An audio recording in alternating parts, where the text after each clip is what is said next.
The committee will come to order.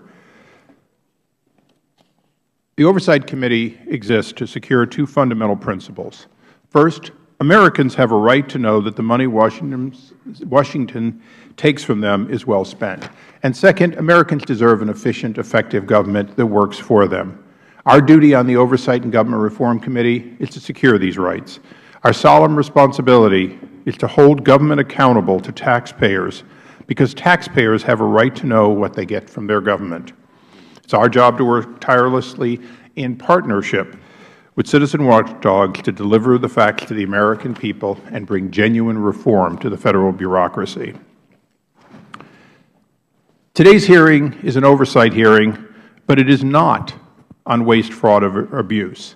In this case, today's hearing is on neglect. Limitations on the building heights in the District of Columbia stretch back to 1791, when President George Washington issued regulations on buildings in the city, stating that the wall of no house is to be higher than 40 feet to the roof in any part of the city, nor shall any be lower than 35 feet on any of the avenues. As we all know, George Washington cared a great deal about architecture and helped in the design of this city and, of course, the roads leading to it. In 1889 and again in 1910, Federal legislation was enacted to restrict building heights in the District of Columbia. The Heights of Building Act of 1910 was the last time that major legislation was considered before this body. At that time, it modified the maximum heights for buildings and added enforcement measures for the first time. And it made clear that there were Federal interest in maintaining certain characteristics of the city, and that is true today. Under the law, no building could be erected higher than the width of the adjoining street plus 20 feet. In residential areas, that is. No building could be constructed higher than 85 feet in commercial areas.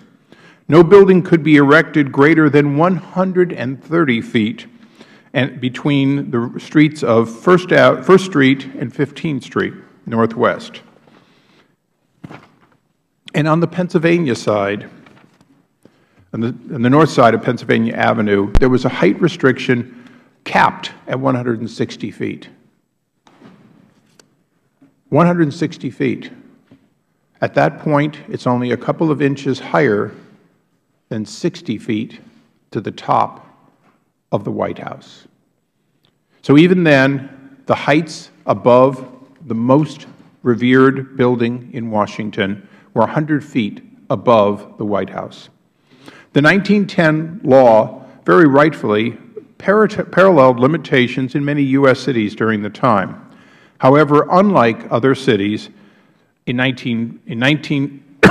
began modifying their height restrictions in 1915, the District of Columbia has maintained largely unchanged for 100 years. I might note all of these laws and the last attention to the Height Act came long before Home Rule, long before the city began organizing and running itself in a modern way. Last year, on July 19, 2012, our D.C. subcommittee held a hearing to explore whether or not this century-old law should be modified, and if so, how. After that subcommittee hearing, I wrote the National Capital Planning Commission and the District of Columbia to ask them to work jointly to answer these questions. Although the right and the obligation lies completely within Congress, under Home Rule, there is no question that it should be done in concert with the desires of the people of the District of Columbia. Ultimately, the District of Columbia Office of Planning and the NCPC came to completely different conclusions about the need for change of the Height Act. And even further, there seems to be a growing dissension between City Councilmen and the Mayor. Today we will hear from NCPC and the D.C. Office of Planning on their separate proposals. I am here today because we will not close the HITE Act consideration, without full recognition of the benefits and the challenges in any changes to the HITE Act, and let it go to sleep for another 100 years. During, well, actually, would you put the first picture up, please? Quickly, during the process of review, go to the next one. Next one. There we go. Good, next one more. Next one. There we go. During the process of review, we began to look at things that other cities have done and our great establishments. Go one more picture. And we understand that this may not be exactly everyone's look, but you'll notice that they're architecturally different than they are today.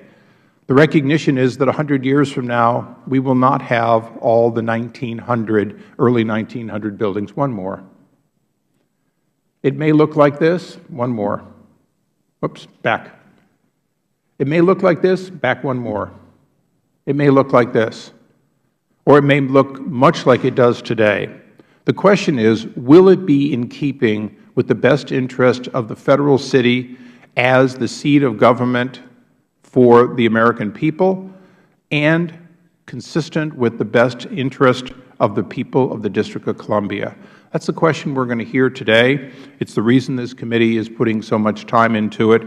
And to give another opening statement, I would recognize the gentlelady from the District of Columbia. Thank you, Mr. Chairman.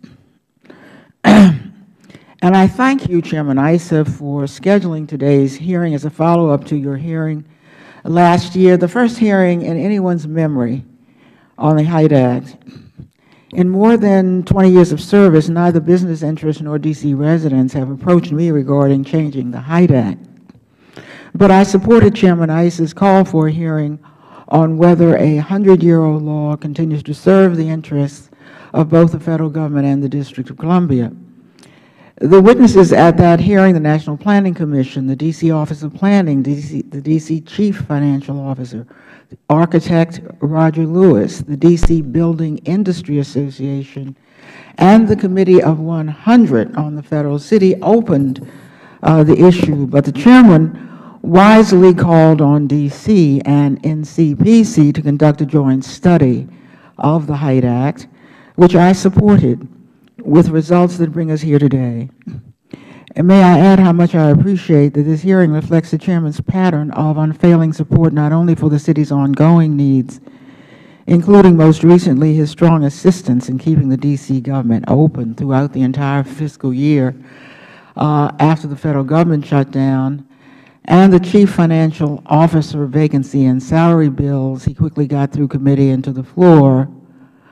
I also appreciate the Chairman's energetic and innovative work for budget autonomy and his strong support on many occasions for home rule, which he has raised as a factor in connection with the HITE Act.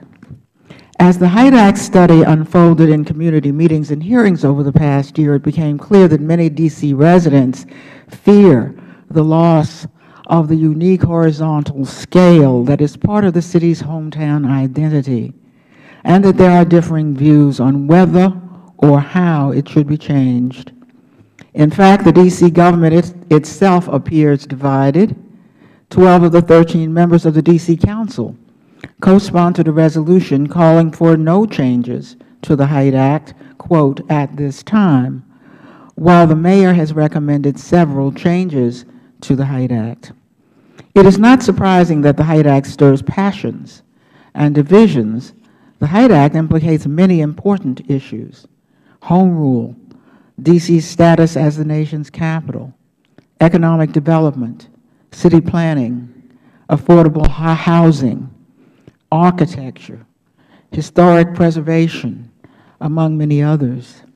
The District Office of Planning argues that changes may be necessary to accommodate projected population and job growth, and to reduce the cost of housing in the future, and that the historic character of the city can still be preserved.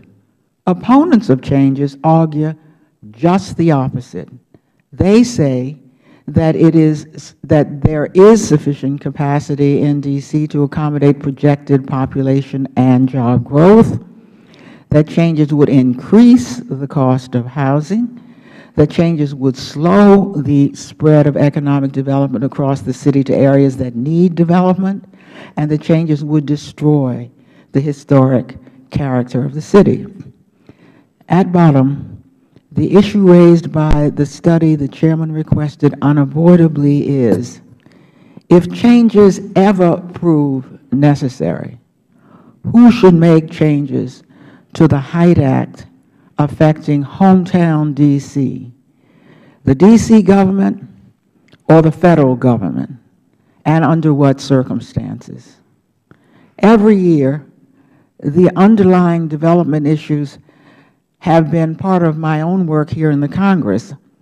I spend considerable time both fending off attacks on home rule and proposing its expansion with local democracy, full congressional voting rights, budget autonomy, and statehood, which have been and will continue to be overriding concerns. Yet, like any member of Congress, one of my principal jobs also has been to bring jobs and economic development to my district. In my role as the chair of the Economic Development Subcommittee, I took great interest in land development to bring affordable housing and jobs to the city. Much of the city's development depends upon the Federal government, either because it owns a significant percentage of the land throughout the city, or because the location of Federal agencies in neighborhoods almost always stimulates the mixed-use development that residents desire. My bills and other committee work have created new neighborhoods all away from downtown. In Noma, at the Capitol Riverfront, on the Southwest Waterfront, and in Ward 8, where the new Department of Homeland Security complex of buildings is rejuvenating Martin Luther King Jr. Avenue.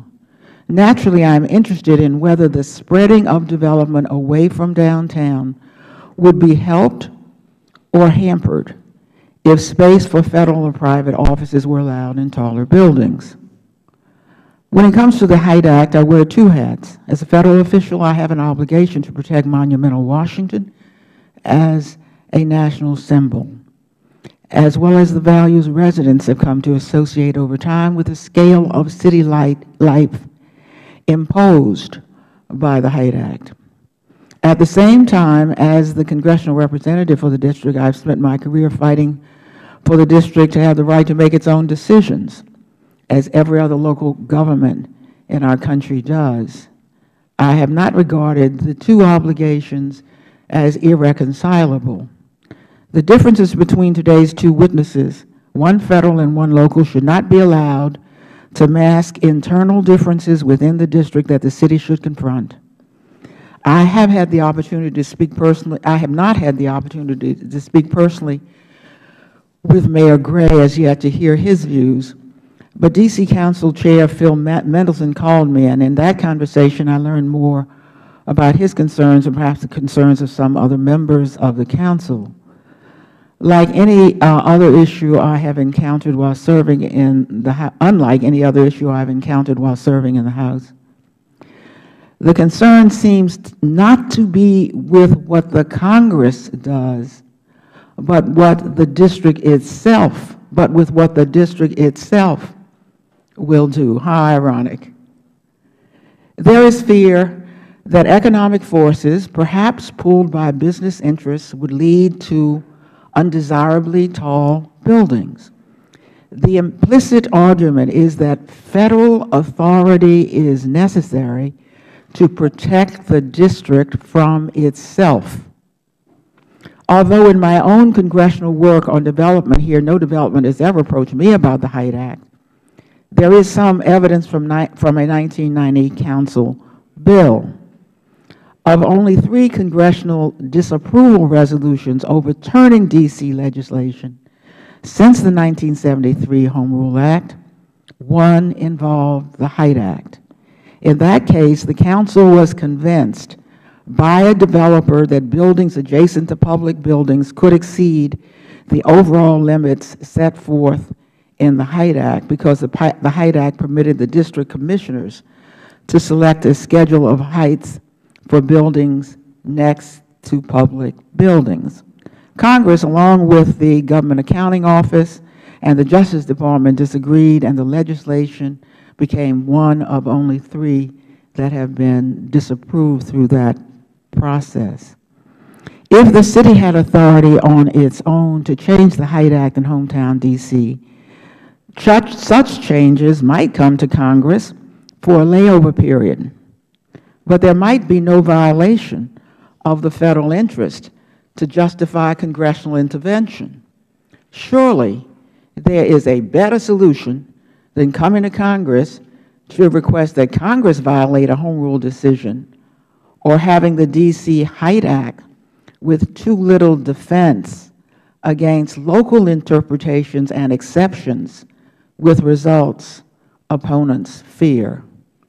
Considering the strong views of district residents on home rule and, candidly, the risk to home rule posed by internal disagreement, I believe that elected officials have an obligation to avoid home rule division, if at all possible. Are the differences between the NCPC and the D.C. Office of Planning so far apart that they cannot be reconciled? Even the D.C. Office of Planning position would not free the district from the existing multi-layered federal and district planning processes. Are there changes in the comprehensive plan process, zoning process, or local legislation that would give residents a meaningful opportunity to deter or stop risky changes in the district by the district? If changes by Congress to the Height Act are contemplated, should they be contingent on changes in the comprehensive plan process, zoning processes, local legislation, or other changes as well? Can discussions between the Council and the Mayor reconcile their differences between the 2 positions we hear today? I hope the city confronts the issue before us consistent with its position on the scale of heights in our city and its position for 2 centuries, that the district, not Congress, must make its own decisions. I appreciate very much the intensive work of today's very knowledgeable witnesses and look forward to hearing from them and to learning more from them of their study about the Height Act, whether changes are necessary, and if so, the best way to see that they occur responsibly. I thank you very much, Mr. Chairman. I thank you, Eleanor. Anyone else wants to make any short comments? Mr. Meadows. Very briefly, I just want to thank the witnesses for coming and really want to thank the Chairman. This particular issue of D.C. autonomy has been one that the Chairman has championed really in a bipartisan way, which is really refreshing and unique. And I just look forward to the testimony, specifically looking forward to the testimony from an economic standpoint on why we need to address this now. And so as a developer and as someone who's made a living for many, many years in the real estate business, I look forward to your expert testimony. I yield back. Thank you, Mr. Chairman. Thank you. Mr. Connolly. Thank you, Mr. Chairman. And I also want to applaud you and Ranking Member Norton for your leadership on this issue. This committee has a tradition of respecting and trying to move forward home rule for the District of Columbia, and I thank you for your leadership in this area. You know, it is important. You mentioned, Mr. Chairman, in your opening remarks that this issue goes back to 1791 in the administration, but not you. Nor I. But it is interesting to note that the correspondence governing this issue between Thomas Jefferson and George Washington actually expressed concern. The height issue was less an aesthetic issue and more a very practical one. They were concerned about fire. And in those days, in the 18th century, fire was an ever-present hazard in all human habitation, in all cities, and not least of which the new federal capital city. So some of those concerns are long past us. I'd like to make 3 points as somebody who comes from local government. One is that the Constitution and the founding of D.C. had within it a built-in tension between the needs of the federal capital, and therefore the role of Congress and the President, and the fact that a burgeoning local government needed to be established to deal with the local issues governing any city like Washington. And that tension is built into the system. I come down in favor of moving home rule and full voting rights to full expansion. I think D.C. disenfranchisement in terms of the franchise and the fact that my dear friend and colleague, Ms. Norton, does not have a vote on the full House, the floor of the full House, I think is really a national shame. And politics shouldn't have anything to do with it. The citizens of D.C. are entitled to representation, full representation, voting representation in the United States Congress. And finally, I operate on the principle that, generally speaking, deference should be given to the local government. It is not the role of Congress to play mediator between the mayor and D.C. City Council. Their form of government allows them to resolve those differences, as any other municipality in America does. And so I think we should be loath to involve ourselves unless clear and compelling federal issues are involved, and that this issue, like many other issues involving home rule, should largely be left to the discretion of the local government. With that, Mr. Chairman, I look forward to the testimony this morning. Thank you. And all members will have 7 days to submit additional opening statements and extraneous material for the record. We now recognize our distinguished panel. Welcome. Ms. Harriet Tregoning is the Director of the D.C. Office of Planning. Mr. Marcel Acosta is the Executive Director of the National Capital Planning Commission, or NCPC. Pursuant to the rules, would you please rise to take the oath and raise your right hands. Do you solemnly swear that the testimony you will give will be the truth, the whole truth, and nothing but the truth? Please be seated. Let the record reflect both witnesses answered in the affirmative. My script says, you have limited time and 5 minutes and so on, but this hearing is all about what your two organizations have done. So if you need a little extra time, I'm not going to cut you off, and we're going to do the same with questioning. So please, Ms. Tregoning. Thank you very much. Good morning, Chairman Issa, Congresswoman Norton, members and staff of the committee. I'm Harriet Tregoning, the Director of the District of Columbia Office of Planning. Thank you very much for this opportunity to appear before your committee today on behalf of Mayor Vincent C. Gray in support of the District of Columbia's proposed changes to the 1910 Federal Heights of Buildings Act.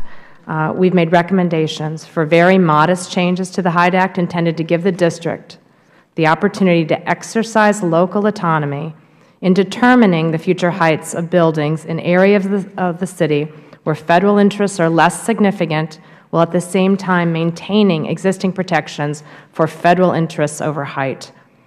The District of Columbia is a growing city, now robustly adding population after more than 5 decades of steady population loss. Since the 2010 census, we've grown to 632,323 district residents as of July of last year, and we continue to add more than 1,000 residents a month.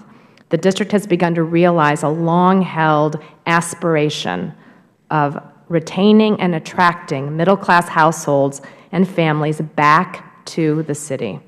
The population growth has boosted sales and income tax revenue even during the last recession. We are now seeing a pattern Added residents are bringing increases in district tax revenues, which then fund greater investment in services, in infrastructure, in other amenities for residents, workers, and visitors to the district. This turnaround has been the result of very hard work by successive mayoral administrations and councils addressing crime, city services, transportation and transit, neighborhood retail, public school performance, upgrades of public infrastructure, newer revitalized libraries, parks, rec centers, and schools.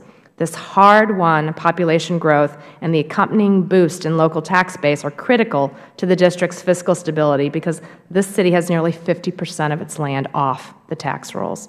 Our fiscal stability has to be sought and maintained on a much smaller, less diverse tax base than other cities. Dr. Gandhi, the district's chief financial officer, testified before this committee last year that allowing taller and denser buildings by relaxing height and density restrictions would generate more residential units and commercial space, thereby helping the district more easily accommodate future population and job growth, as well as increasing the value of the district's property base over time. These changes, he noted, would eventually slow the rising cost of housing and office space that's already becoming too expensive for some residents and businesses. The concern that we bring before you today is that the current HIDAC limits constrain the city's ability to grow and accommodate future demand, which in turn threatens our ability to maintain our fiscal stability and continue to provide critical services to residents, workers, and visitors of the city. The district proposes allowing the city to have more autonomy to work with its residents, the D.C. Council, and the National Capital Planning Commission to determine building height maximums through a collaborative future comprehensive plan process. There's one thing I want to emphasize about this proposal. The opposition we've heard, and we have heard opposition, to our recommendations is primarily about opposition to actually and perhaps immediately raising building heights and doing so without the consultation with residents that they deserve. This is not what we are proposing.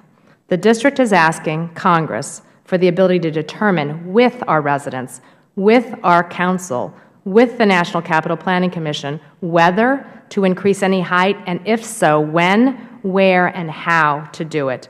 The current law makes any such conversation moot, which is why we've never had that conversation before. As more fully detailed in our report, we examined various reasonable future growth scenarios for D.C. The high growth scenario that we examined, using growth rates that are considerably lower than our current rate of growth, indicated that the district will be experiencing capacity shortages well before 2040, even if we rezone land throughout the entire city. Currently zoned land available for development will become increasingly scarce and see price pressure well before the next decade. The District of Columbia and the National Capital Planning Commission recently completed the joint height master plan requested by this committee to determine the extent to which the HIDE Act continues to serve both the federal and local interests. The study was guided by 3 core principles which were designed to ensure protection of the federal interest. Number 1, ensuring the prominence of federal landmarks and monuments by protecting their views and settings. Number 2, maintaining the horizontality of our monumental city skyline. And 3, minimizing the negative impacts to nationally significant historic resources.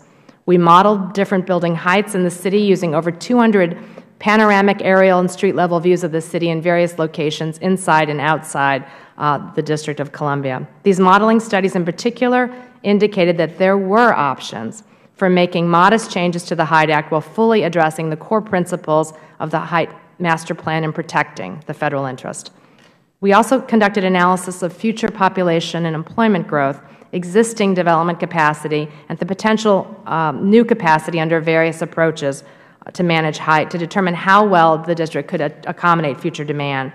The analyses demonstrated that the current HIDE Act constrain existing capacity to accommodate our growth over the next 3 decades and will increasingly do so in subsequent decades, and that the district requires additional capacity in the future to meet our demand. Our recommendations for HIDE Act modifications will enable the city to create a supply of developable space to accommodate future growth, maintain the character of the city's many historic neighborhoods, and avoid extreme upward price pressures on housing supplies that could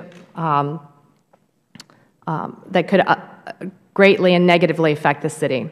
We believe that the HIDE Act can be reasonably modified to strike a balance between accommodating future growth and protecting significant national monuments and memorials. Our proposed approach shifts more decision-making, indeed, to local control but maintains a very strong Federal consultation and approval role in order to accommodate future growth.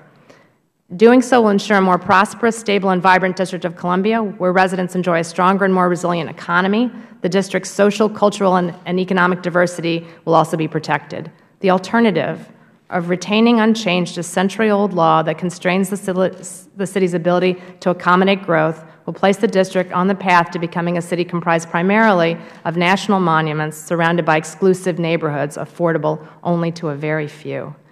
What we propose specifically are the following recommendations to modify the Hyde Act.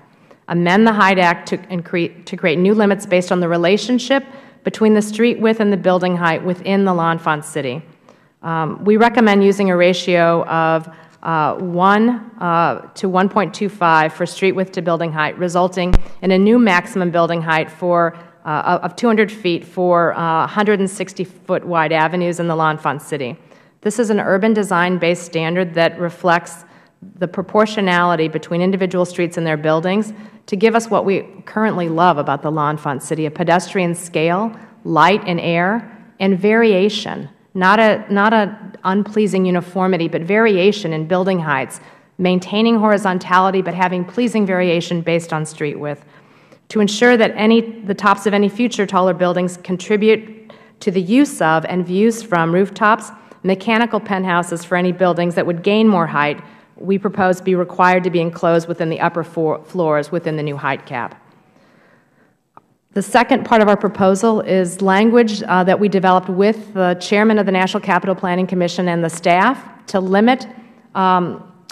allow the limits currently established in the Federal Hyde Act to remain in place unless and until the District of Columbia completes an update to the district elements of the comprehensive plan where targeted areas that meet specific planning goals and don't impact Federal interests are identified. Under this recommendation, building heights in targeted areas such as Friendship Heights at the edge of the district, may be proposed to exceed the maximums under Federal law, and these may be authorized through the existing comprehensive plan process that also includes a congressional holdover period. Such targeted exceptions be authorized through should target exceptions be authorized through the comp plan, the Hyde Act would remain in place for all other areas, both inside and outside the L'Enfant City. The third thing that we propose is to amend the Hyde Act to remove any Federal restrictions on the human occupancy of penthouses and to set a maximum height of 20 feet and 1 story. Mechanical equipment will continue to be required to be housed within a single structure, and that penthouse would be subject to a setback. You might have more questions about the comprehensive plan, which I'd be happy to answer, but in the meantime, what I would like to do is just conclude by saying that both the Federal and the local interests are served by having a vibrant, economically healthy, and livable capital city. However, without changes to the Hyde Act to enable the District to expand its tax base, protect affordable housing, and make further infrastructure investments, the vibrancy and fiscal stability, as well as the character of the city's many historic neighborhoods, are threatened. We believe that allowing the District to exercise more local control over how building height will be managed in the city while protecting existing Federal controls over height will prevent those threats from happening. On behalf of Mayor Gray, I respectfully ask for your support for these reasonable amendments to the Heights of Buildings Act. Thank you. Thank you. Mr. Acosta. Good morning, Mr. Chairman, Congresswoman Norton, and members of the committee. My name is Marcel Acosta. I'm the Executive Director of the National Capital Planning Commission, a 12-member body that has Federal and District of Columbia representatives, reflecting its role as a forum to consider local and national planning issues. It's been a privilege for NCPC to jointly lead the Height Master Plan as requested by the committee. The plan explores potential changes to the Federal Hyde Act that both protects national interests and meet important long-term goals for the district. For more than a century, the Hyde Act has played a central role in shaping Washington's unmistakable and symbolic skyline. It protects the setting and views to and from the National Mall, the institutions of our democracy, and our national parks and memorials. Our written testimony and executive summary includes, and you have that before you, first, a discussion of Federal operational and national interests related to heights. Second, our approach to the study, including public outreach and visual modeling. Here, it is of note that, as you mentioned before, that a majority of district residents who testified strongly support upholding the Hyde Act. Third, the Commission's final recommendations. This morning, I will speak to the Commission's central recommendation that the Federal Height Act should remain in place citywide and no changes be made to the formula or approach for calculating allowable building heights. The visual modeling work conducted for the height study shows the potential for significant adverse impacts to national resources, particularly within the L'Enfant City. And if you would turn the slides back on, and if you would go back to the beginning, please. There you go. I'll show you a few examples where increased building heights affect settings and views. And I'll refer you to the screen. If you go to the next slide, you'll recognize this view of the National Mall from the U.S. Capitol. This is one of the most important settings in our city and in our country. Next slide. Even at 130 feet, the sense of openness around the mall changes. Next slide. And at 200 feet, these buildings compete with the height of the monument. The mall changes from area framed by buildings, not trees and open skies. Next slide. This is a view from the Jefferson Memorial looking north towards the White House. Next slide. This is the current setting. These are long views of our national symbols, which are, again, some of the most significant in our country. Next slide. Here again, even at 130 feet, the White House is becoming overshadowed. And next slide. And at 200 feet, the White House is overwhelmed, and our skyline shows none of the elegance that we see today. Next slide. More specifically, the district is recommending a ratio proposal to increase heights along the city's widest streets. Many of these streets terminate on the White House and on the U.S. Capitol. And I'll also acknowledge that some of the streets are located in the Capitol Hill historic residential community. This proposal adds heights to where they're least appropriate. We do not have composite skyline views of what this would look like today, but let me share one street level view with you. Next slide. This is the existing view from North Capitol Street looking south. Our forefathers who established this capital planned a city that emphasizes views to and from important public places. Here you see an example of how this vision has been realized. The U.S. Capitol Dome is more than just an architectural feature, and it caps more than just a building. These are symbols of lasting meaning to Americans. And in Washington, our symbols shine. This is a fundamental principle of our city and also a legacy tied to our Height Act. Next slide. A visual model of the district's racial proposal shows that even at 160 feet, the preeminence of the Capitol becomes diminished. And this fundamentally changes the way people will experience Washington, especially if applied throughout the L'Enfant City as proposed. So mindful of your guidance to proceed carefully in this area, we strongly recommend no changes to the Height Act within the L'Enfant City. We do support amendments for human occupancy of penthouses and recommend further protections of critical view sheds. We also share the district's vision for a strong, vital capital city that addresses long-term challenges in a very sophisticated, multidimensional way. We recognize there may be some opportunities for change outside of L'Enfant City where there is less concentration of federal interest. However, we recommend completing an update to the comprehensive plan for the nation's capital prior to proposing any changes to the law. Again, we appreciate the opportunity to conduct this important study. It has affirmed the importance of the Height Act and the federal government's enduring stewardship in the form and the character of the nation's capital. Thank you. Thank you. Mr. Costa, I heard two things, as we often hear in Washington, and examples that were the critical areas. I think the areas that Ms. Tregoning would also agree. The areas leading directly in the line of sight to the White House, to the Capitol, Washington Monument, and of course the tidal pool area. I don't think anyone's questioning. I think you two are probably very much in agreement, and if the D.C. plan doesn't reflect that properly, then we should have a discussion here today. But I also heard you say what I think I've heard 100 times, if not more, during my tenure on this committee, which is there are areas. And I heard you also say that a comprehensive plan should be produced before we go to them.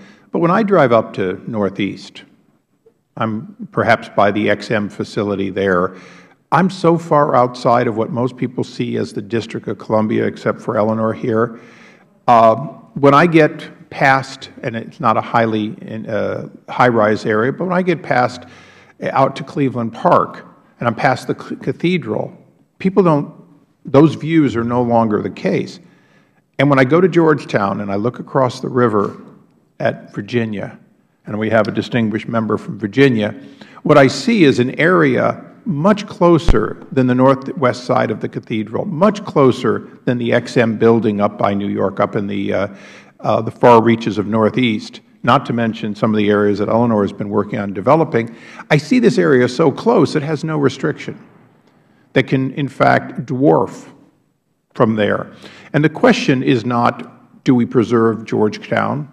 I have no doubt that the city would choose to maintain that historic area, even if the district was not prohibited in some way by the Federal Government. And those views you showed, I completely agree with them. But I'd like you to go to the first or second one that you put up there, if you could quickly. Go one more, one more, one more, one more, one more. Pretty close. Next one, next one. There we go. There we go. One more. You were there. Go one more. The one that adds to it. The one that adds, or no, go back. Right there is good. No, stop. Do you see that? You see that ugly penthouse on the top right? I think the one area of agreement that I think I saw in both of your findings was that big boxes with air conditioning towers or elevator shafts looking like that is an anomaly of the past of the Hyde Act, and that buildings, you go to the next one where you do increase it, there we go, buildings of today and for a long time have a tendency not to have that on top of the roof, just as they no longer have water towers. Would you both agree to that? Certainly. Yes. So if we do nothing else addressing the penthouse issue, is that an area in which you both reached, subject to further consultation, agreement that we can do something about that architecturally and to the benefit of the city's potential income? Yes, Mr. Costa. Yes, I do agree that that's an area of consensus. As you may recall from the previous committee meeting, actually the mayor had submitted some recommendations as to how to improve penthouse design. I think one of the restrictions, which is the ability to occupy a penthouse, is actually one of the things that kind of prohibit making improvements to those spaces. And as you've noted in the when you came to our meeting in March, when you look at our skyline and you look at the penthouses, you notice some wonderful things that could happen on our penthouse, on our rooftops, such as rooftop gardens, balconies, places for communal recreation, meeting rooms, party rooms, et cetera, which actually enliven these spaces. But right now, because of the prohibition in the current law, which doesn't allow those spaces to be occupied, you don't make those investments. And I think by actually eliminating kind of this barrier to allowing people, this regulation barrier, to allow more investment on the roofs, I think would actually do a lot to beautify these spaces and make them better places for the public to enjoy. Well, Mr. Groening, I know I'm going to go to you in a second, but I just want to comment that although we're dealing with the Hyde Act, and primarily we're dealing with commercial buildings, that's what we're really looking at. As a Washingtonian, part-time, I must tell you that I'm envious that my neighbors, many of them can go up on their roofs, 90% of them probably not with a valid permit, and sit on their wooden terraces and enjoy those special days and evening here in Washington, where I have to go through a ladder and a skylight and sneak up there and stand with my air conditioners. So I think all of us in Washington know that view and how we achieve it and how the city plans for it will affect the value of properties, both commercial and residential. But, Mr. Groening, the penthouse issue particularly. I think we do have a considerable agreement on penthouses, although we may not agree exactly on the use. We would allow human occupancy and not restrict it in any way, and I don't know that that's the National Capital Planning Commission's position. I would just comment that allowing human occupancy would mean that the materials that were used on the tops of those roofs would be very different. They would be much more architecturally significant. They would tend to look more like the building itself. Right now they use very inexpensive materials because it's just designed to shield and hide the mechanical equipment, and it's never architecture, and it does create that very unpleasing aspect that you pointed out in the last photograph. It's certainly hard to pay for beautiful glass fascias if it's just for an air conditioner. Yes. Mr. Costa, anything else? I think Ms. Trigoni actually answered the question quite well. Okay, well, very good. I would now go to the gentlelady from the District of Columbia. Thank you, Mr. Chairman. Mr. Trigoni, you noted the increases in residents, the district's population boom, revenue boom. Have there been difficulty? Have these residents had difficulty finding housing in the city?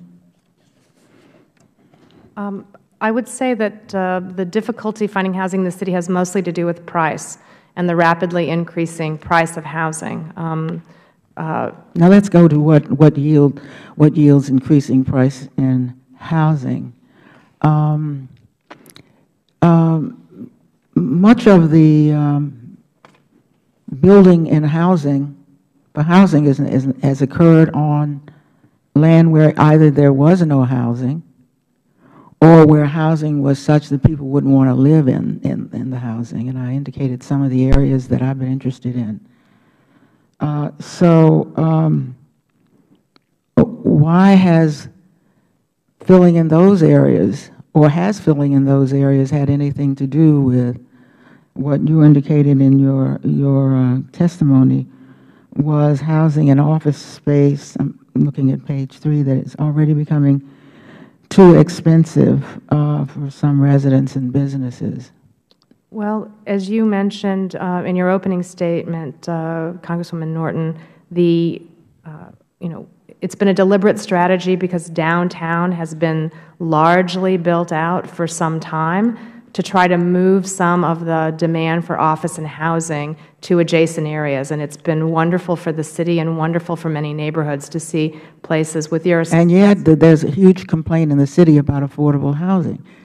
I wonder if we're promising too much about affordable housing, either if it stays the way it is, or if we add stories, or if we do what I've tried to do. I really wonder whether you are serious about adding a story here and there, making some buildings taller, not increasing the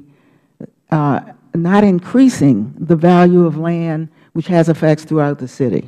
We have citywide inclusionary zoning that we passed in 2006. The council passed it in 2006. Well, now that of course would mean that for some people, and I commend the city for this, if you are referring to the fact that there must be a certain number of affordable units in housing in the city. Well, let me give you NOMA, which is an area that I worked on for 10 years.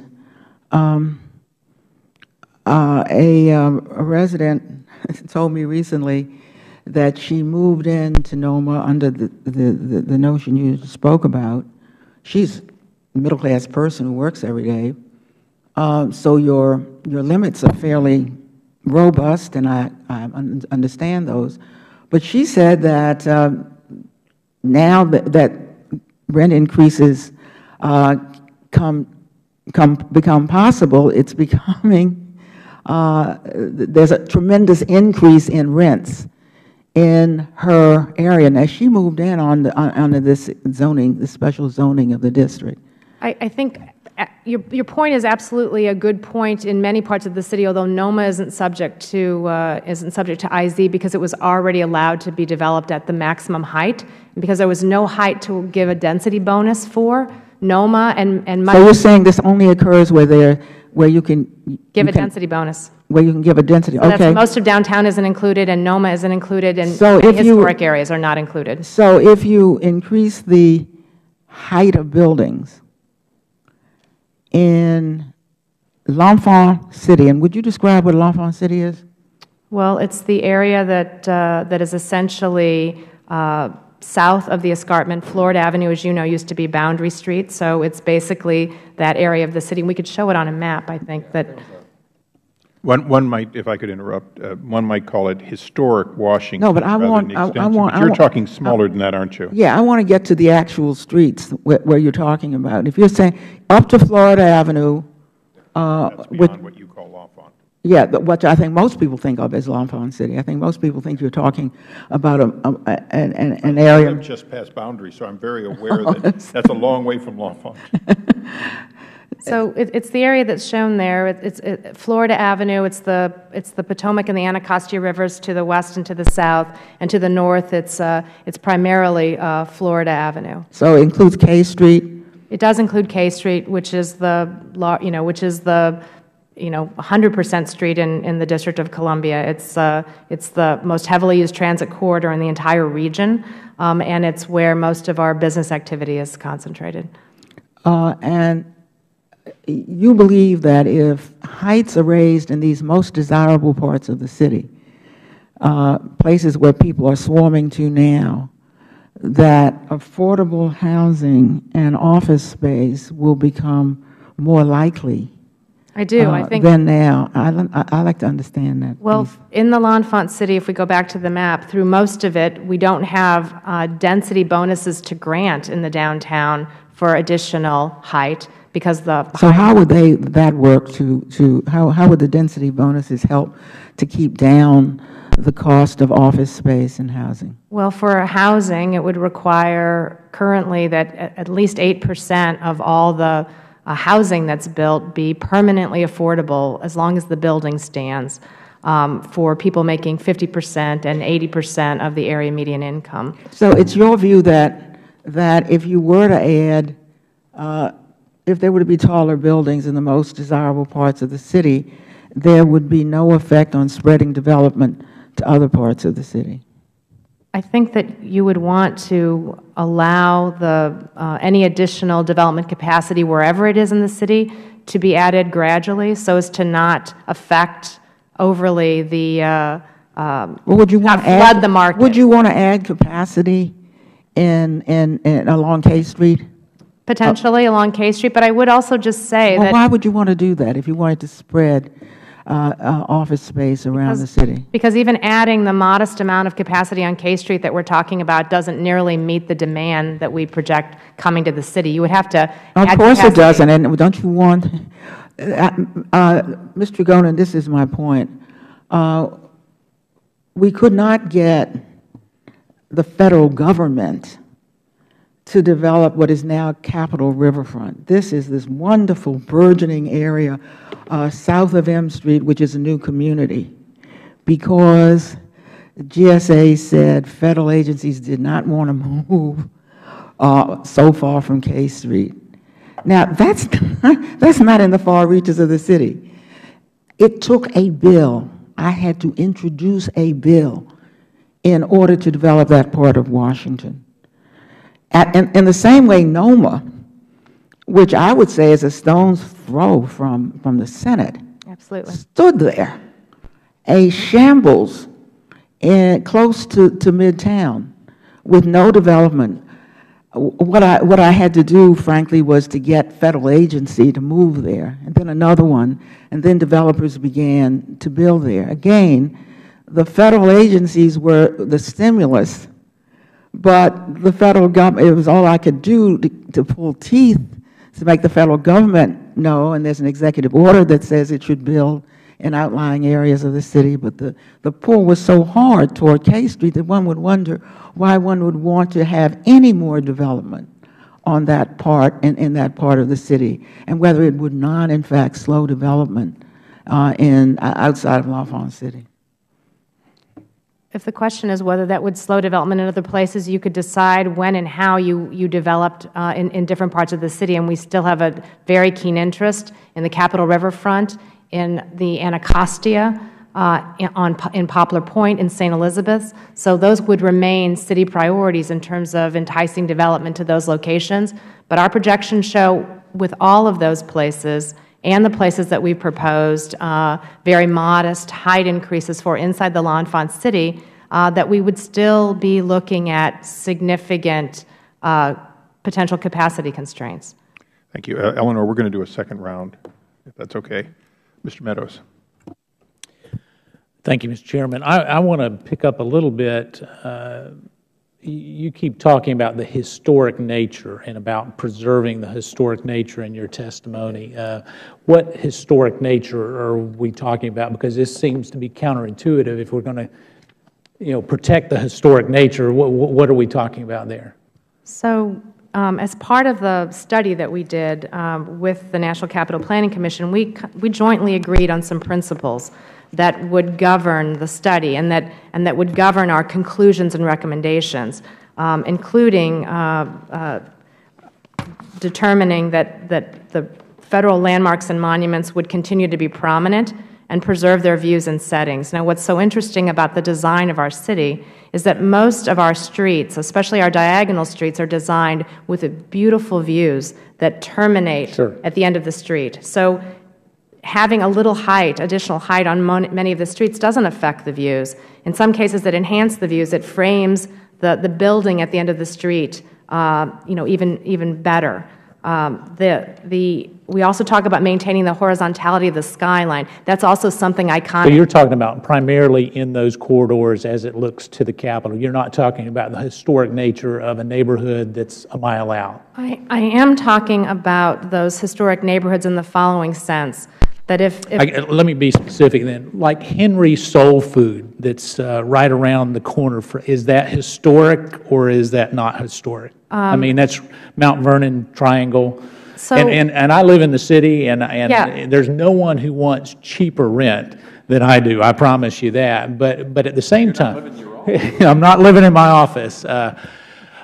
Is Henry Soul Food, is that considered historic, or could that be torn down and developed? So the actual building, I couldn't tell you off the top of my head, but that is a neighborhood that is designated a historic neighborhood. And so you raise a really critical point with your question, which is if we don't have any increases in height, the city can accommodate its growth, but it would probably change the character of most of our neighborhoods because we would have to change those buildings. So having a row house neighborhood that's primarily 2 stories, if we made it 4 stories or 8 stories, we could accommodate a lot of growth, but those neighborhoods would be very, very different. Or we could accommodate the same amount of development in taller buildings in fewer places and protect those neighborhoods. But your point is exactly where I'm going, because we would not see what has happened over by the ball field or the Navy Yards or any of that urban renewal if we allow the concentration to be downtown. It does not sprawl out. Now, if that's what we're wanting to see, but what it does is creates pockets of unsure and questionable. We walk all over the city, and so there are certain areas that we walk in and certain areas that we don't. But that's based on that urban renewals aspect, and I live, I think, what they call a transitional area. Based on price, it wouldn't be transitional, but how does adding 2 stories to a building downtown actually make for more affordable housing? Because I've been in this business for 28 years, and I don't see, because location is what you pay for, and if we add 2 stories to a building that's closer to the Capitol, generally what that will do is translate into much higher dollars for that rent, not lower, and that's following up on what Ms. Norton said. So high-rise buildings definitely have higher construction costs, but we do have citywide inclusionary zoning, and the only reason it does not apply in some parts of the city is because we didn't have the height left to allow the density bonus that is the thing that enables it to happen. So that's one way in which that happens. But it's also true that we have tremendous demand for housing throughout the city. In the last year, our average housing price went up 22%. It's now $800,000 for a home on average in the District of Columbia.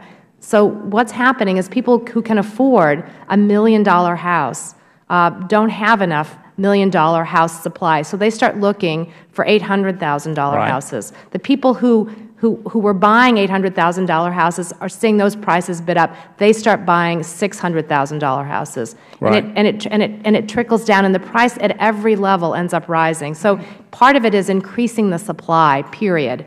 At every level affects the housing and the price of housing that's available throughout the entire market. The other thing is specifically in places where we haven't been able to offer inclusionary zoning with density bonuses, now we could do that. I will finally say that we saw a lot of the modeling that showed citywide increases. What we've actually proposed inside the L'Enfant City is a very, very few streets that would be affected. The vast majority of streets would not be affected. So it's not even like we're adding an enormous amount of supply inside the L'Enfant City, but we're adding it in places where it reinforces that urban design relationship that we really love about Washington, the height of buildings related to the width of streets. That makes the city so walkable, so interesting, and so pedestrian-friendly. So we're saying the horizontality, the prominence of the monuments and memorials are unaffected by the proposal that we're talking about inside the L'Enfant City, but it does give us some critical capacity that, along with development outside the L'Enfant City in other parts of the city, would accommodate So how many growth. square feet are we talking about in this critical area are you talking about adding? I think it's about 109 million square feet total over time, which isn't an enormous amount inside the L'Enfant So how City. would that affect prices? If it's not an enormous amount, how would it affect prices? And it would be about 317 million outside the L'Enfant City. So together, it would add a lot of supply and at least moderate. I'll wait for the second round. I see I'm out of town. That's a hard sell for me. You know, as you start to look at the economics, that's a real hard sell. So I will follow up, but I'll yield back. Thank you. Mr. Meadows, I'm surprised you didn't ask what you thought asked what the average square foot per square foot cost of that development would be. I've noticed there's a lot of $1,000 a square foot development going on in D.C. sometimes. The gentleman from Virginia, Mr. Connolly. Thank you, Mr. Chairman. And welcome, Mr. Gunning, Mr. Costa. Enjoyed working with both of you in local government and regional bodies over the years. Did I just hear you say, Mr. Gunning, that you're talking about 109 million square feet? Yes. New. If my friend is familiar with Tyson's Corner, that's almost 2.5 times the size of everything that's in Tyson's Corner, one of the emerging edge cities in the United States. So that's a lot of square footage. To your point, Mr. Meadows, I would also say, just my own observation, having worked on affordable housing, the best way to get affordable housing is to preserve what you've got. The idea that you're going to construct new affordable housing is, frankly, very problematic, even with the affordable density bonus that most jurisdictions, in fact, do try to encourage, but very difficult given today's construction costs. And so, preservation's the key, and that may have something to do also with building height, because the two may not be compatible, but in terms of changing building height while trying to preserve affordable housing. So let me just read what the founders said they wanted to achieve in the design of this city. They envisioned, quote, a city with sweeping vistas that emphasized civic structures and an orderly system of boulevards with reverential private buildings, unquote. Is that spirit still something the National Capital Planning Commission follows, Mr. Costa?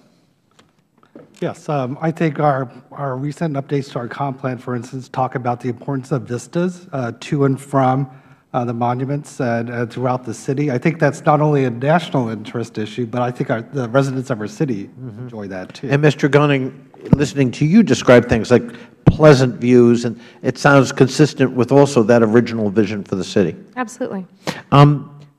Help us understand a little bit the statutory framework here. I'm familiar with how we work in Virginia, but it may be a little bit different because the National Capital Planning Commission, you have limited, I remember we had to submit things to the National Capital Planning Commission, but you didn't have statutory authority over zoning or planning per se in Virginia, did you? Not in Virginia, except for federal property. Right. But to the Chairman's point, for example, if you look at Roslyn in Arlington, lots of high-rises, much closer to the L'Enfant part of the city, as the Chairman pointed out, than, say, parts of Northwest.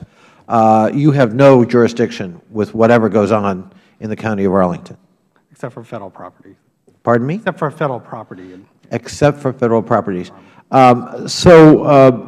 Do you have statutory authority over the planning process in the District of Columbia? Yes, we do. Irrespective of whether they're federal properties or not? It's Well, we look at certain zoning proposals in an advisory role to the district. The comprehensive plan for the nation's capital both have federal elements and local elements as prescribed by the law, and that we work jointly in terms of putting together that plan. But the focus has been exactly. So the adoption of a comprehensive plan by the District of Columbia is not entirely its own willful act. It involves your consent, your review. Yes, it does. And potentially a veto. Yes, it does. The comprehensive plan under D.C. law is required before any zoning occurs? That's correct. And it presumably, like Virginia law, it runs with the land. So whatever the FAR on a particular site or the language granting density runs with the land. Is that correct? Right, and zoning must be not inconsistent with the comprehensive plan. When you're talking about building height changes, we're going to add some stories. You're changing the FAR, the floor to area ratio. Is that consistent with the existing comprehensive plan, or would you have to amend the plan to take that into account as well? We would have to amend the plan to take that into account, absolutely. And do we care about, Mr. Costa, FAR? We're talking building heights, but what about the mass of a building on the same footprint? That's an important issue, I think. We do take a look at that, but I think in terms of reviewing it against conformity with the federal law, it is about heights. Ms. Tregoning and Mr. Costa, are you familiar with the residential high-rise building called the Cairo? Yes. Very familiar. Now, refresh my memory. My wife and I had an apartment on P Street, and I am old enough to remember when that building, which had really been run down and became a flop house, was bought and renovated. And there were stories at the time that that building exceeded the height limits of Washington, D.C. Is that correct? It's the thing that caused the height limits to be.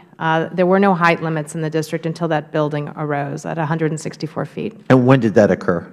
In the late part of the 19th century. So that triggered, in many ways, the discussion we're having right now. I mean, Mr. Conley, you are very familiar with local government. So the residents and the citizens in the vicinity of that building did what your constituents did. They ran to their local government to protest, to make sure that it wouldn't happen again. And that local government at the time was the U.S. Congress. Thank you. My time is up. Thank you, Mr. Chairman. Well, thank you for bringing up the 1894 construction of that building. I can tell you, Mr. Chairman, as a then resident of the District of Columbia, we were at least glad it got renovated. Yeah. Oh, you're talking about when it was renovated. When it was renovated, yeah. I missed the original construction. I'm going to briefly ask a couple of related questions. Mr. Costa, one of the other bans, I understand, here in the district is after the fires of the early 20th century, we banned wooden construction down here in the district area. In other words, suddenly all those wooden buildings are all old, right, and there's a date, and suddenly they're all brick and stone. Is that right? I believe so.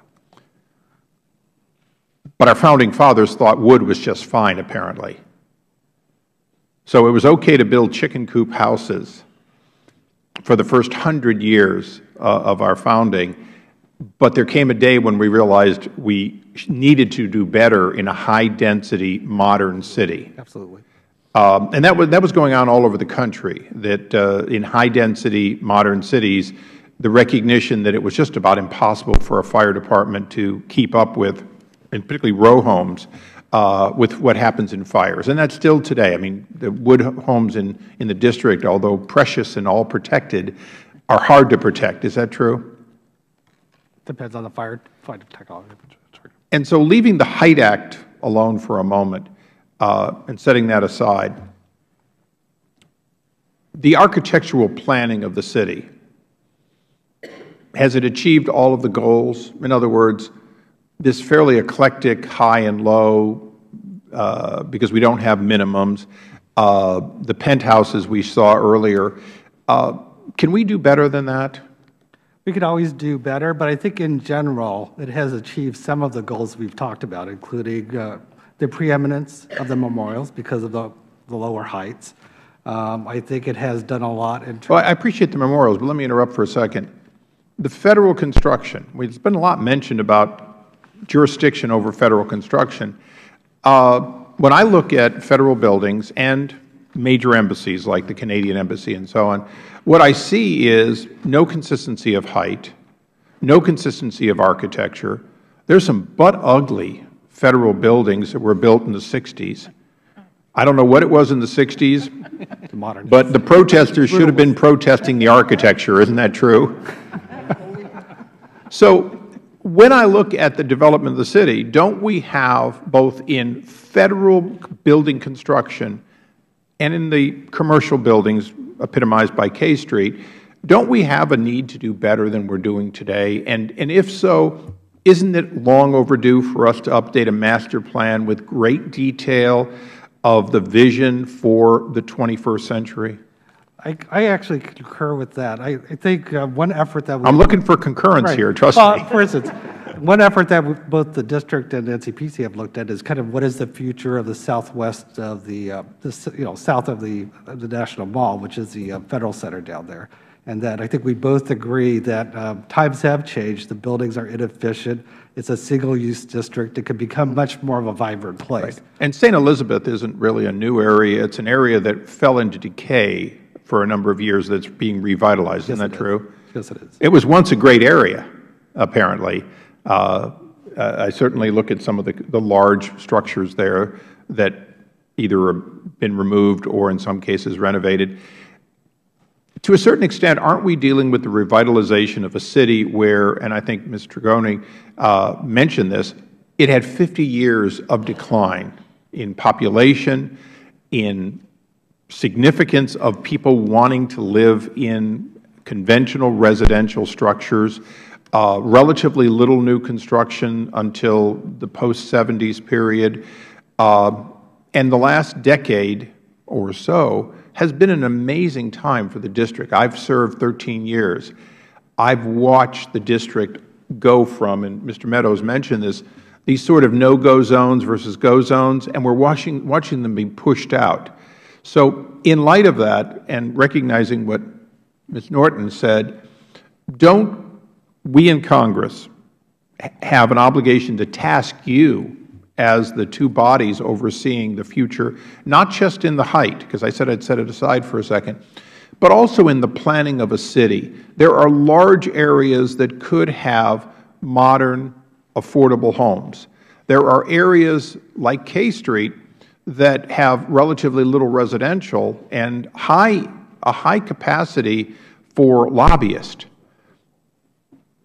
We don't expect that if you build a residence on K Street that is going to be occupied by the downtrodden or the needy of the district.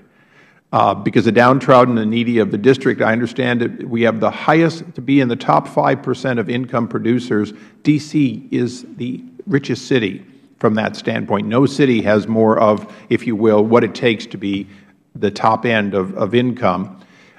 But Ms. Norton constantly— Which is why, Mr. Chairman, we're glad you live here. I pay my taxes in California, thank you. I do pay my property taxes here. But I think, and I'll close with this, my concern is this. Ms. Norton needs areas of development that are currently underdeveloped. The K Street corridor has metastasized because of the growth of government. The concentration of Federal buildings, new Federal buildings in the district will only exacerbate that concentration. Let me just ask a closing question, and I will go back to the height. If I go out to JFK Stadium, which is up and down, it's probably 12 feet above sea level. I think it's kind of down there. And I go from there to the river. Don't I see an example of historic district where they mowed down probably huge amounts of homes to build that stadium? And now the question is, how do we attract a football team, or how do we attract something back to these underutilized areas? Isn't the challenge for the District of Columbia for the Federal Government to challenge you, work with you, and ask you to come back on the modification of the Hyde Act beyond anything we might mandate as a result of this study, and a real plan that is much more future-looking. In other words, we're only going to deal with this every 40 or 50 or 100 years. What are you going to do to give us the vision for the next 100 years? And are you prepared to do it? And Mr. Acosta, in your opening statement, you said it needed to happen. How long will it take? Well, typically the comp plan updates typically take 2 to 3 years to produce. I do think you raised a couple of very good points. I think this is the first time that the city in a very long time has been faced with growth, and that I think it makes a lot of people nervous to some extent, but I also think it's an opportunity to kind of re-examine and revisit some of these issues. The issues that you've raised with respect to property, actually the Federal Government over the last 10 years have actually, through the assistance of Mrs. Norton, you look at things like Walter Reed as being kind of a place for new private development to occur. The area by the stadium, which you pointed out. By the way, that's not affordable housing. It isn't affordable housing, right. But it could be. But Reservation 13, which is adjacent to RFK Stadium, is another piece of federal land that was given to the district for future development. Poplar Point, which is across the river, is a huge tract of land that can be redeveloped. That was an old federal property that was transferred back to the district. So there are plenty of opportunities to grow with respect to these vacant lands, and the district has done a very good job of trying to identify what is going there. But I do think what is needed today, in terms of pulling together the pieces to make the community feel comfortable about the prospects of growth, to look at the implications in terms of what it may mean to our national symbols. I do think we have to pull that together in terms of revisiting this comp plan. That is one thing that we both have agreed to. I think the question is, how does it relate to ultimately Heights as a final matter? But I think this is all interrelated. Well, I heard 2 years, and my time is up. So briefly, would you agree that 2 years for this kind of challenge is something that if we challenge you, that you can come back to Congress with much more, hopefully, consensus in 2 years on the long-term future of these areas for the district? I think that a comp plan takes at least 2 years. I guess what I would say is that the process is already a well-known, well-understood, well-developed process within the city, that it already has the review and approval required by the National Capital Planning Commission. The comp plan has to be passed by the council, so it becomes a district law, so then you also get it again in the holdover period at Congress. So my point is whether we do it now over the next 2 years or whether we do it 5 years from now or 10 years from now, I don't know the next time we'll have a chairman of this committee who's as interested in these issues as the current chairman is. Well, Eleanor is looking forward to the opportunity. And the great beyond. I'm just saying, I don't know. We haven't been asked this question in my memory. What does the district think the Hyde Act means, and how does it affect its future? And honestly, I'm not very confident that when the need is imminent for the city, that we'll have someone who has an ear to that need. So I would argue that those protections already exist. They could be made more robust, perhaps, if you'd like to make them so, but they're already very well used. Every time the NCPC has vetoed a portion of the comp plan, the city has changed it, and must. Our own home rule charter requires that we change it. Otherwise, that provision shall have no effect in the city.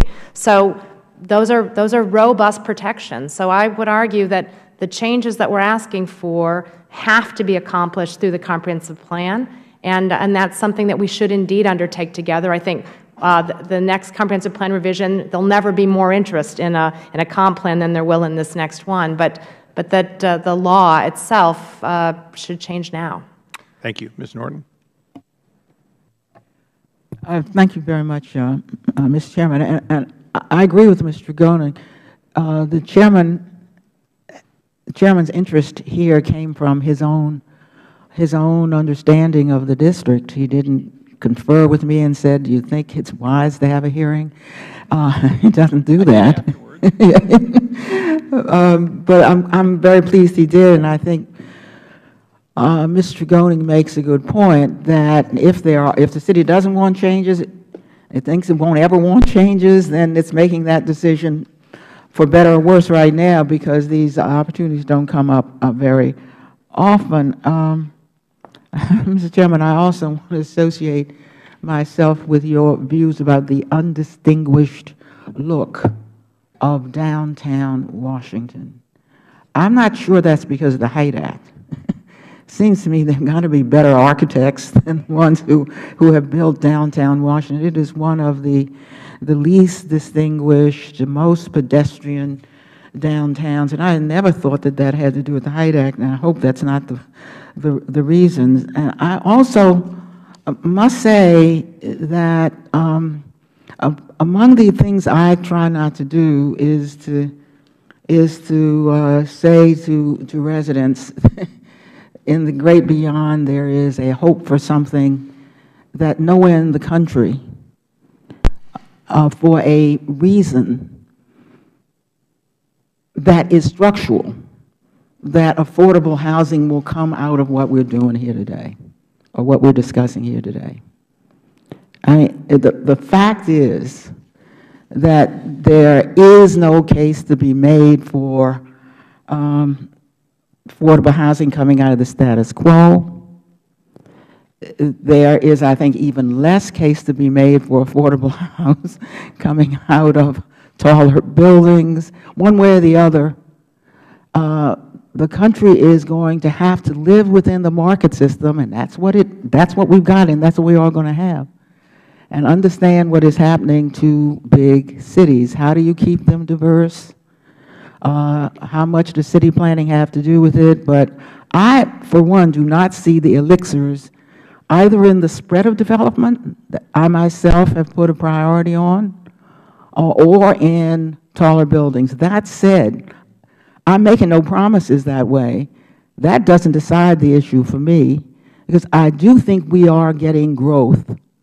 And I think trying to figure out if that growth will continue is very difficult, but you certainly have to plan for it. And then there are differences on whether the way to plan for it is to look across the city or to also look for taller buildings. Now, Mr. Acosta, I didn't get to ask you questions before. I note you say, page 4, Commission recommended that the Federal Height Act remain in place citywide and no changes be made to the formula, et cetera, or the approach.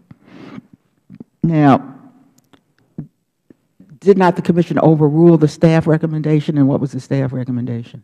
Well, staff recommendation actually had to do with the comprehensive plan and kind of whether you put the cart before the horse, whether you change the laws dealing with heights before you undertake the next comprehensive plan.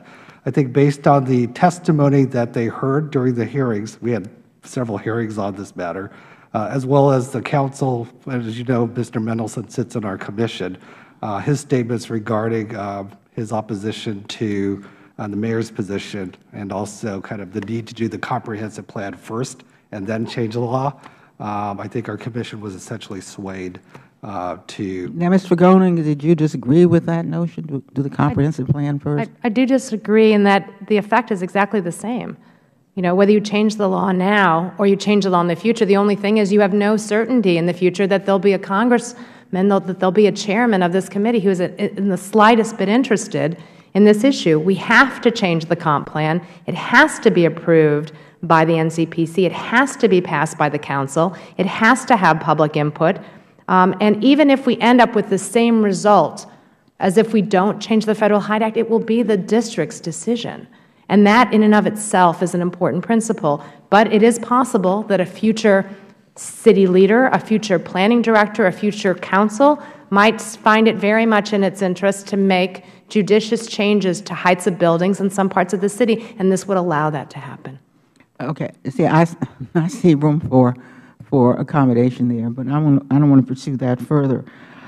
You also say in your testimony, Mr. Costa, could you go right after that to say, Commission recognized that there may be some opportunities for, quote, strategic change in areas outside of L'Enfant City. Does that mean you don't see any opportunity for, quote, strategic change inside that massive area inside L'Enfant City? Well, I think we should kind of view this as a whole. I think the greatest concentration of federal interest, the things that we care most about as a nation, are essentially the L'Enfant City. Would the gentlelady yield for a second? Certainly.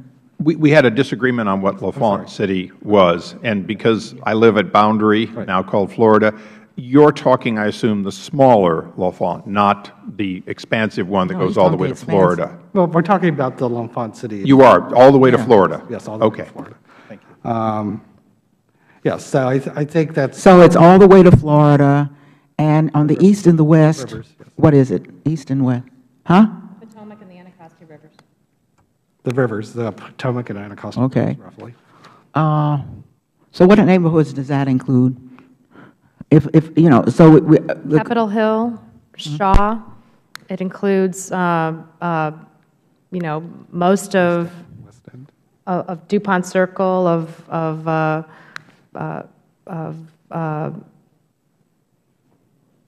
Georgetown and Mount Vernon. now, you want to change heights within those areas?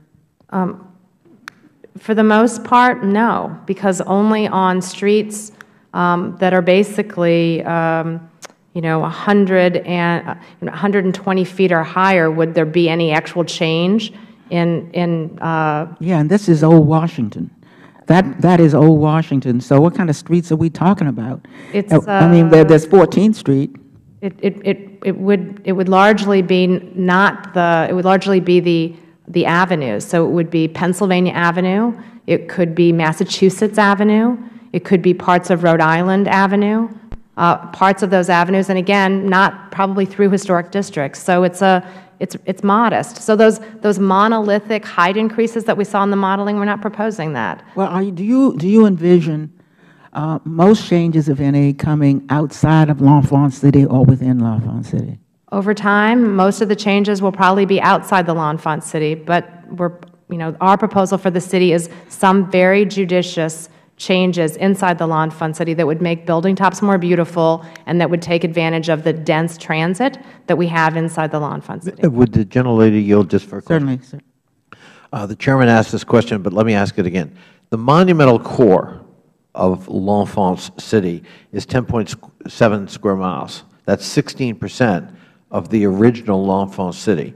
You're talking about all of L'Enfant's plan, not just the monumental core. Correct. Most of it would not be happening at the monumental core. Right. I thank my colleague. But it does include downtown D.C. It does. Now, Mr. Acosta, you speak about the so-called ratio approach on page 5. That it allowed, and here I'm quoting you, greater height precisely where it was least appropriate on L'Enfant streets, framing views of the U.S. Capitol and the White House. Now, Ms. Tregoning, do you agree that those areas would not be protected if D.C. had flexibility? Because I don't agree for the reasons we earlier discussed, that the city is designed so that the views are at the end of streets, that they are terminated, those views, with significant civic and monumental structures. And so those views aren't destroyed by having... Well, just a moment. Do you agree with that, Mr. Costa, that the view is at the end and not in the areas on the streets leading... that are being proposed for taller buildings, the wider streets, they typically are the streets that radiate from the Capitol or terminate at the White House. These are significant view sheds. One of the beauties of the L'Enfant plan in this city is kind of like the spaciousness that you see on the streets. That's why it's wide. That's why it's ceremonial. That's why you can see the whole dome. The taller the buildings are along the street, the more crowded it becomes. That you see, you know, the kind of the spaciousness at around the Capitol. The foreground of the buildings seem taller. Your perception of the important symbol of the dome is smaller. is diminished. And I think that was a point we were trying to make with this. I think the key issue here is really this, that we want to understand what's possible outside the L'Enfant City because of the growth issues and because much of it is residential. What are some of the options to accommodate growth before we make determinations about what happens inside L'Enfant City? From a national standpoint, from a federal interest standpoint, that is what we care about collectively. And that I think we should do no harm until we have a better understanding after the comp plan is completed, what can be done to accommodate, if the district does grow, what can be accommodated there before we make any changes to those important views. That's our legacy. That has to be here centuries from now. Do you think we could pass a law? I mean, Mr. Goning, that is very controversial, your position that the viewpoint at the end and not in between is what matters. I mean, isn't this the kind of thing that you and Mr. Acosta ought to be reaching some accommodation on? And we would actually have to reach an accommodation in order for a comp plan to be approved. We've proposed to institute viewshed protection. But as has been indicated, what is before the Congress at the moment is not the comp plan, but whether there should be any changes in the law. And the Chairman and I are trying to find whether there are ways to satisfy the differing views that we see even here before us, which may, by the way, reflect some of the views in the city. So would you continue? I was just going to say that these differences are important differences, and they do take time and study to understand and to work out. But a change to the Federal Height Act does not change the height of buildings in the city. They won't change until there's a comp plan, and we have to agree, because they could veto, based on the federal interest, the very things that they say they object to. So we can live with that. That's something that we know that we'll have to work with them on. But the change to the Federal Height Act doesn't do any harm. It doesn't do anything until there's a change to the comp plan. Well, would that satisfy? It has to come before you before. Well, let me try to make the recommendations clearer. I think what is on the table right now in terms of what Congress could consider are changes in the L'Enfant City. That is what the district is requesting. They aren't suggesting any changes outside the L'Enfant City. Would the gentlelady yield? I think I have a certain role in presenting this. What I asked was for the city to review the Height Act and to figure out whether or not changes could be proposed. I never envisioned, and quite frankly, I was very pleased that a lot of the study and a lot of the proposals, a lot of the architects that participated began visualizing specific changes. I only asked the not-so-rhetorical question of, after 100 years, couldn't Congress consider a change to the Height Act? And if so, what would be some of the guidelines? What I think I heard, and if the gentlelady would give me just another moment, is the city presented a hypothetical that included some specifics of changes, which went beyond just should we consider a change to the Height Act. It actually proposed them. Those were treated, I think, as though they would go into effect if NCPC said yes. You said no, 7-3 with the 2 members of Congress who have votes abstaining. That meant you rejected the district's specific proposal. The interesting thing for me, and this also includes the City Council's, Mr. Mendelson's resolution, is that I heard separately, to my astonishment, for the first time ever, a rejection of home rule, a rejection of could we give you a process to go further at some future time, assuming you could reach a yes.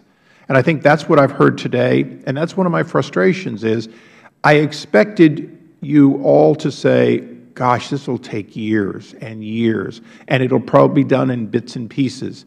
And I think Eleanor and I would hope that some of the first pieces would not be K Street, but in fact potentially blighted areas, areas of new development. I did not expect, for the first time ever, to have people say, please don't give me authority, I can't be trusted. But to a certain extent, I'm hearing that. And all of us here who've never shied away from being given more authority, one of my challenges now, not just today, but with public comment and so on afterwards, is before I leave this chair, do I in fact find a way to make changes to the Height Act that in the future would leave you with choices, even if those choices required obviously the consent of both your agencies, and even potentially a referral back to Congress? Or do I simply close up the book on a 1910 law and wait until the city and NCPC come to us at some future time? And if so, am I living up to my obligation? So that's how I define it, which is a little different than I asked you to, make. Please. Any comments? I want to hear how they responded. I would just say I think you framed it exactly right, and I have to say that I'm also confused and appalled that after the city fighting so hard for any increment of additional democracy, and democracy is messy. It isn't consensus-based. There's always disagreement. I don't think that the Congress, and with all due respect, should protect the district from the consequences of its own choices in terms of electoral decisions. So if we want to retain Heights, that is within our power even after you change the law. That's entirely within the control of the District of Columbia. And we may never have higher building heights, but we desperately want the ability to decide. And our pressure for growth gives us a sense of urgency to seek it. Thank you. Yeah, just a couple more questions, if I could just finish. Why don't I come back to you, because I think Mr. Meadows will be done after one more. Mr. Meadows. Thank you. Mr. Acosta, I want to come back to you because one of the troubling things, even though I've shared that there's a very high bar that I would look at from this standpoint, I would come back to you. Certainly there is areas of agreement, and there are certainly areas of modification that I would encourage you and your board strongly to see how we can accommodate those, if nothing more to make sure that we can get the chairman where he doesn't have to use that wood ladder to get up on the roof. But there has to be areas, it becomes very easy when you have a body like yours to just say no. And I've dealt with it all my life. And so I would encourage you strongly to look for those areas where we can find consensus. I guess what I'm trying to figure out is what is our objective? Is it additional tax base? Is it affordable housing? Where exactly is the city wanting to go with this in terms of at the end of the day, how do you say you're successful? So it's the things that you mentioned. It is additional tax base. It is affordable housing. The thing is, we've made the investments to make our city more livable in a place that's desirable for people to be, which is good, right? Sure. We're not a shrinking city anymore. Right. But the very thing that's made us successful is also putting a lot of pressure on our longtime residents, on the people who would like to be here, on the children of people who currently live here. Can they afford to ever live in our city? The mayor. But I doubt that they will ever be able to afford to live on Pennsylvania Avenue. The thing is, the tax base that's increased has given us the capacity to do amazing things. The mayor just announced $187 million worth of spending on affordable housing. That wouldn't have been possible 10 years ago. So are you saying that because of this height restriction, that development is going outside the city? So that's your premise here today is that people are building outside the city because of this height restriction. We're about, and Mr. Conley can help me with this, between 10 and 11% of the region's population. For the last several years, we've been capturing something closer to 14 or 15% of the region's population growth. And a similar, not as large a number, but we're batting above we're punching above our weight in terms of both jobs and housing. That may or may not continue into the future, but if our prices continue to rise, if our supply continues to be constrained over time, yes, we're absolutely going to lose more people to other jurisdictions. But you haven't seen that yet. No, we have. That's been our story for 50 years. For the last 50 years, it's only recently that we've begun to do better relative to the rest of the region, and we still have very expensive rent. So we don't have the diversity of jobs. We don't have the diversity of housing that we'd necessarily like to have, and people who can't afford to be here are starting their companies somewhere else because our rents are too high. Okay. What I would like for you, if you would just put a priority in terms of what you're hoping to see in terms of affordable housing, number of units that this would do, because I have a hard time grasping that, because actually what you're proposing would have the counter effect, because as you go further out, it would actually allow for more affordable housing there. We had a statement, to give you an analogy. It's like selling the filet from the beef cattle and saying we're going to develop the filet and we're going to leave, the rump roast for everybody else. And so if you look at this, what we've got to do is we've got to figure out a way to allow for urban renewal, some of the great things that are happening here, and yet at the same time, not hamstring it so much, Mr. Acosta, that there is no growth within that critical area. And I think that's what I'm looking for. Where is the balance? Because if not, we'll end up with greater heights in this corridor that we all want to protect from a visually aesthetic, pleasing manner, but we'll still have the Henry Soul Food out close to where I live. And so that's what I'm looking for, is this balance, and I look forward to working with the chairman and the ranking member to hopefully come up with a solution. I'll yield back. I'm personally fond, by the way, of the tri-tip, which is slightly outside that fillet area. Mr. Connolly. Thank you, Mr. Chairman. And my friend from North Carolina is beginning to sound like a bleeding heart conservative. But I really welcome his interest and his insight into affordable housing. I reiterate, my own experience is if you want affordable housing, you have to preserve it. You're not going to build a lot of new affordable housing given today's construction. It just isn't economically viable. And so I don't know what the district is doing in terms of preservation, but growth incentives can actually work against that. So you've got to be careful what parts of the city you target. If the gentleman will yield, that's my point exactly, and I concur with the gentleman from Virginia. In addition to that, we've been on a committee where we've talked about some of these federal buildings that do not get used. I would look to work in a bipartisan fashion to get some of those where they're actually developed and used within the city on a regular basis. Thank you. Point well taken. If the gentleman would yield, since we seem to have some kind of consensus, I don't know about the chairman on this one. But look, the fact is that the major complaints in the city about the cost of housing, more than I've ever seen before. Rents are too high, housing too high. We're in the top 10 already of most expensive cities in the United States. That's why I take the gentleman's point. You lose credibility when you come before members of Congress who believe in the market economy, understand the market economy, have seen its effects on housing throughout the country.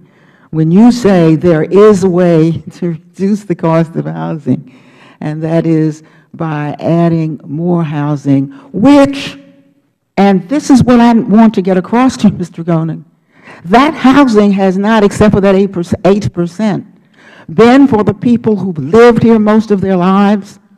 That hasn't been for middle-class people. That hasn't been for people in the lower middle class. Let's face it. It's been for single people who don't yet have families. It's been for single people who are able to take the housing because 2 and 3 of them are living in housing that should have been occupied by one person, but it has 2 bedrooms, and that's how they can afford the rent. So with all I claim about spreading development, of which I have been a part, I will not say from this rostrum that that is the way to reduce the cost of housing in a city which does not have room to expand, or even if it expanded by full stories going up. And I thank the gentleman for yielding. Absolutely. My friend from the Washington, D.C., might be interested to know, my wife and I bought our first home. It was a co-op apartment in the District of Columbia. And in 1974, that apartment cost $16,600. Even we could afford it. Housing was a lot more affordable when I first moved to this area than it is today. it's a challenge for all of us throughout the region, I might add, not just the District of Columbia, but particularly acute in the district. Mr. Costa, let me ask, you said in your testimony that there might be areas outside the L'Enfant City where maximum heights could be increased, but it's got to be studied.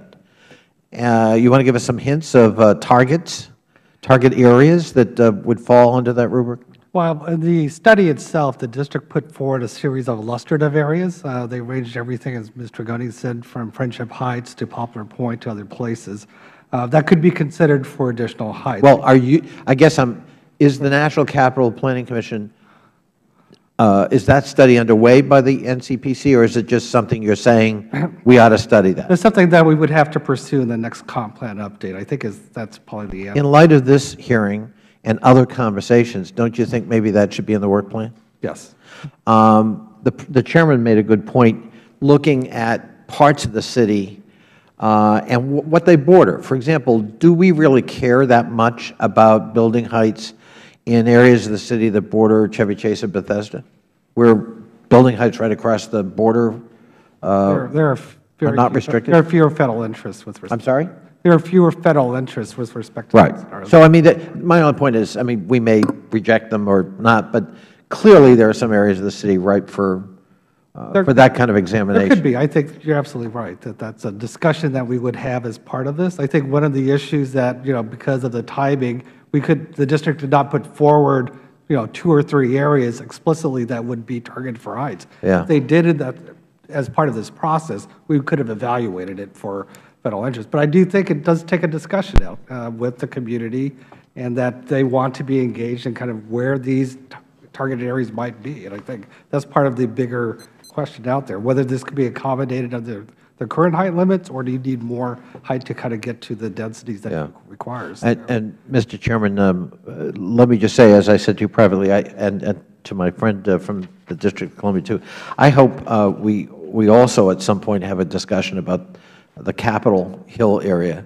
I think there are real security issues in terms of how this place is functioning and designed, road-wise, pedestrian-wise, proximity to various and sundry transportation nodes, including CSX, that are of concern to many of us and ought to be of concern to everyone in the region. Mr. Gunning, I think you and I were on a panel once where we actually talked about some of those concerns under the aegis of the Council of Governments. And I would just hope at some point, Mr. Chairman, while you are Chairman, we might be able to take a fresh look at that, because I think it really needs some planning help. Thank you, Mr. Chairman. Thank you. I understand that the committee has received an inordinate or an unusual amount of input from residents of the District of Columbia directly. I want to make sure that it's announced here today that we will include all of those in our record. Additionally, as I said in the beginning, I'm going to hold the record open for 7 days. So I would take additional comments from the District of Columbia, from residents and interested parties. I'm going to summarize a couple of things I heard today, because I think that leading up to this hearing, things that were said would make people believe that there's no area of agreement. What I believe I heard, and I want to be corrected if I go outside what I heard, there is no question but that a small change in penthouse could be beneficial to the city and not be in any way objectionable to NCPC. That there is clearly a high level of concern when it comes to L'Enfant Plaza, and particularly Old L'Enfant Plaza. That as we go further away from the Capitol and the White House, and of course we normally rise on the north side, that these areas have generally less concern, and that the area of vista and preservation, sadly, is also at the area of greatest concentration request. In other words, we referred to K Street, but there are other areas. Lastly, that when we ring the city, Maryland on the north, Virginia on the south in some cases, what we find is areas in which neither one of your organizations has any authority, and those states and their incorporated cities are free to expand to any height they want, and yet we have artificially, in let's just say the first half mile or mile around the city, we've artificially created a similar or not an identical limitation. Well, there's no identical need. I think I heard that, Mr. Costa, specifically, that they would be seen as less Federal interest, but had, hypothetically, the city said for the first some distance up in the north, it would be a mile, in the south it might be less. If they had submitted a ring and said, we'd like to be able to essentially build and obstruct Maryland from looking at the building, we'd like to obstruct Virginia from looking at the building unless they want to raise higher, because we feel we have that right and no obligation to the people of Chevy Chase or the people of Northern Virginia, that you might have looked at it and said, well, under home rule, what would be the harm, since 500 feet further in one direction or another somebody could build if they chose to and obstruct effectively everybody else. Was I accurate in saying that, even though I said it deliberately in sort of an extreme way, but recognizing that that's what I thought I heard you say, was that you had little or no interest in those areas that are perimetered by 2 other states? Yeah, those would be reviewed obviously on a case-by-case basis. In some locations, there may be Federal parks, for instance, that abut it, or Federal facilities that might abut it. There may be particular view sheds. I'm sure the Pentagon doesn't want to lose their view of the Capitol. Right. So, again, that would, that's actually part of this comp plan process, that it does allow us for the district to make proposals, be fully vetted by the community so they understand the assumptions that go into it, as well as kind of the growth that may occur and what it may be to them. Once it's vetted by the community and the council accepts it, it comes back to us for a Federal interest review. I think that's the way the process works in terms of how these height issues might be addressed in the future. That was essentially the proposal that the district had put forward. Right. And lastly, what I think I heard, with although previous statements may indicate differently, that you both agree that there's a check and balance, that the rejection that came from NCPC would have been, if there were no Height Act, the same rejection at this time, that you were not prepared to approve the plan for greater height as it was submitted by the city, and that effectively your 7-3 vote would have been exactly the same if there had been no Height Act. And I realize you were looking at both a hypothetical plan and a modification of the Height Act, but if the Height Act had no restrictions, you still would have had substantially the same vote, I assume. It would have occurred, yes. Okay. Well, I think we have a better understanding of how we got here today. I'm not done looking at this or listening and reading. I'm not done with the District of Columbia's residents having input. And Mr. Conley, I am certainly immediately following this. I look forward to having a further dialogue on Federal buildings in this area. And I think that Mr. Mica and a whole raft of members want to try to get it right, including on some of those buildings I described less than kindly that were built in the 60s and 70s. Ms. Norton, you had a closing comment. Mr. Chairman, I just wanted to clarify where the final authority would lie. Before I do that, I noticed that on page 2, you indicate a full paragraph of consultation with Federal agencies, and that they had views on adverse effects for all kinds of things, including Federal headquarters and the like. Were these all within L'Enfant City? They were actually throughout the entire city. The Federal facilities are throughout the entire city. All right. Therefore, in the plan that you have put forward and the plan that Ms. Tregoning has put forward, would there be retention of ultimate authority in the Federal government? Well, yes, I think if you use this comp plan process, it becomes a law and comes to the Hill for a 30-day review period. Now, I'm not talking about the 30-day period now, because remember, the reason I'm not talking about the 30-day period is that we're talking about changes both within and without L'Enfant City. And I indicated, I gave a hypothetical, at least in my opening remarks, where the change did not involve the Federal interest. And I think that some in the city are concerned about that kind of change, that you'd have kind of have runaway development. And indeed, I'd like to ask you, since if the district or the federal government stuck to the way it looks at legislation coming and there were changes in the Height Act, let's say outside of L'Enfant City, that did not involve the federal interest, such as perhaps what Mr. Acosta was alluding to on page 2 with all these federal headquarters. So it didn't involve any of that. How should the hypothetical that comes in real time from the 1990s, apparently, the early 1990s, where apparently a developer convinced the council to interpret the Height Act as it now stands as allowing for a height greater than the Height Act allows. The worry seems to be about exceptions like that, because they've seen at least one occur. How would that be? How would that be handled? In terms of the comp plan, or in terms of any height changes in the future? Yeah. I think part of the issue is, how are these height changes going to be flagged as part of the comp plan process? I think there was a lot of concern that this could look more like spot zoning, where 2 or 3 parcels, as opposed to kind of taking a thorough and kind of careful look at areas, could occur. I think that was what we heard from some of the testimony, and that I think a lot of the concern was, that process hasn't been thought all the way through. And, changing heights this way is a new thing, would be a new thing.